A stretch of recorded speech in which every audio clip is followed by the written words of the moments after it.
Question number first है, निम्न में से किस बंध में इलेक्ट्रॉनों का साझा या शेयरिंग होता है? Ionic bond, option B covalent bond, option C metallic bond, option D hydrogen bond. आपका सही आंसर है ऑप्शन बी कोवलेंट बॉन्ड, क्योंकि कोवलेंट बॉन्ड में दो परमाणु इलेक्ट्रॉनों को साझा करते हैं। ठीक है, आपका अगला जो क्वेश्चन है वो है NaCl में किस प्रकार का बंध पाया जाता है? कोवलेंट या coordinate, option C ionic bond, option D hydrogen bond. आपका जो आंसर है वो है ऑप्शन सी आयनिक बॉन्ड, क्योंकि Na में एक इलेक्ट्रॉन देकर Na प्लस और Cl एक इलेक्ट्रॉन लेकर Cl माइनस बनाता है, इनके बीच आयनिक बॉन्ड बनता है। अगला क्वेश्चन है, निम्न में से किसका डिपल मोमेंट शून्य होता है? ऑप्शन ए H2O का, ऑप्शन बी NH3 का, ऑप्शन सी CO2 का, ऑप्शन डी SO2 का। आपका जो सही आंसर है वो ऑप्शन सी CO2 का, क्योंकि CO2 का जो आकार होता है लीनियर होता है, इसलिए दोनों बॉन्ड डाइपोल्स एक दूसरे को निरस्त कर देते हैं या फिर कैंसल कर देते हैं। इसका जो अगला क्वेश्चन है वो है NH3 अणु का आकार या शेप होता है वो क्या होता है? लीनियर होता है, या ट्रिगोनल प्लेनर होता है, या ट्रिगोनल पिरामिडल होता है, या फिर टेट्राहेड्रल होता है? इसका जो सही आंसर है वो है ऑप्शन सी ट्रिगोनल पिरामिडल होता है। इसमें क्या होता है, NH3 में 3 बॉन्ड पेयर होते हैं और एक लोन पेयर होता है, इसलिए इसका जो आकार होता है ट्रिगोनल पिरामिडिकल होता है। अगला क्वेश्चन है, BF3 में बोरॉन की हाइब्रिडाइजेशन क्या है? Option A sp, option B sp2, option C sp3 और ऑप्शन डी dsp2। आपका जो सही आंसर है वो है ऑप्शन बी sp2।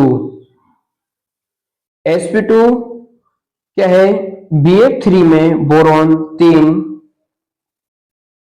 बंध से बनता है, इसीलिए sp2 हाइब्रिडाइजेशन होती है। आपका जो अगला क्वेश्चन है वो है CH3 में कार्बन की हाइब्रिडाइजेशन क्या है? Option A sp, option B sp2, C sp3 और डी dsp3। आपका जो सही आंसर है वो है ऑप्शन सी sp3। इसमें क्या होता है, कार्बन 4 समान बंध से बनता है, इसीलिए sp3 हाइब्रिडाइजेशन होती है। ठीक है, इसलिए इसका जो आंसर है वो होगा ऑप्शन सी सही होगा। अगला क्वेश्चन है, निम्न में से कौन कोऑर्डिनेट बॉन्ड दर्शाता है? Option A H2, B NH3 plus, C Cl2 और डी O2। आपका जो सही आंसर है वो है बी NH3। इसमें क्या होता है, NH3 अपना लोन पेयर H प्लस को दे देता है, जिससे कोऑर्डिनेट बॉन्ड बनता है। अगला क्वेश्चन है, सबसे अधिक विद्युत ऋणात्मक तत्व कौन है? A oxygen, B nitrogen, C chlorine, D fluorine. आपका जो सही आंसर है वो है ऑप्शन डी, क्योंकि फ्लोरीन की जो विद्युत ऋणात्मकता सबसे अधिक लगभग 4.0 होती है। अगला क्वेश्चन है, BeCl2 का अणु का आकार क्या है? Option A bent, B linear, C tetrahedral, D trigonal planar.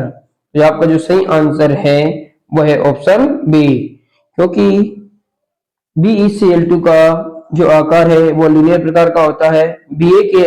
Be के आसपास केवल 2 बॉन्ड पेयर होते हैं, इसीलिए आकार लीनियर प्रकार का होता है।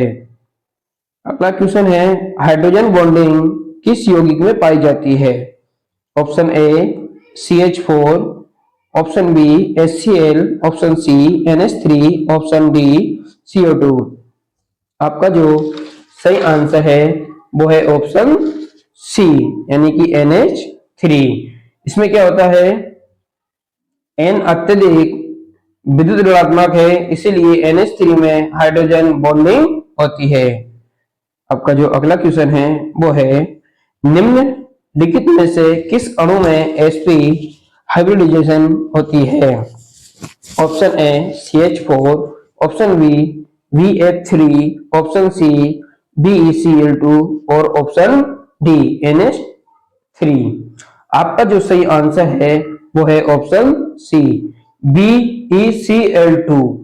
इसमें क्या होता है, BeCl2 में दो इलेक्ट्रॉन डोमेन्स होने के कारण sp हाइब्रिडाइजेशन होती है। अगला क्वेश्चन है, PCl5 की ज्यामिति ये ज्योमेट्री क्या होती है? Option A tetrahedral, option B trigonal bipyramidal और C octahedral, C square planar. जो आपका आंसर है वो है ऑप्शन बी, यानी इसका जो बी आंसर सही होगा। इसमें क्या होता है, PlC5 में 5 बॉन्ड पेयर होते हैं, इसलिए इसकी ज्योमेट्री ट्रिगोनल बिपिरामिडल होती है। अगला क्वेश्चन है, SF6 में सल्फर की हाइब्रिडाइजेशन क्या होती है? Option A sp3, option B sp3d, option C sp3d2 और डी DsP2। जो आपका सही आंसर है वो है ऑप्शन सी sp3d2। सल्फर 6 बंध बनाता है, इसीलिए sp3d2 हाइब्रिडाइजेशन होती है। अगला क्वेश्चन है, निम्न में से कौन पोलर मॉड्यूल है? Option A CO2, B BF3, C CH4, D H2O। आपका जो सही आंसर है वो है ऑप्शन डी H2O। इसमें क्या होता है, H2O का जो आकार होता है बेंट होता है, इसीलिए इसका डिपोल मूवमेंट शून्य नहीं होता है। अगला क्वेश्चन है, कोऑर्डिनेट बॉन्ड में इलेक्ट्रॉन युग्म इलेक्ट्रॉन पेयर कौन देता है? ऑप्शन ए 2 परमाणु, ऑप्शन बी केवल 1 परमाणु, ऑप्शन सी कोई नहीं, ऑप्शन डी धातु आयन। आपका जो सही आंसर है वो है केवल 1 परमाणु, यानी ऑप्शन बी। इसमें क्या होता है, केवल 1 परमाणु कोऑर्डिनेट बॉन्ड में दोनों इलेक्ट्रॉन एक ही परमाणु द्वारा दिए जाते हैं। ठीक है, यदि आपको वीडियो पसंद आए तो हमारे चैनल को लाइक करें, सब्सक्राइब करें एवं ऐसे ही क्वेश्चन आंसर सॉल्व करने के लिए हमारे साथ बने रहें। धन्यवाद।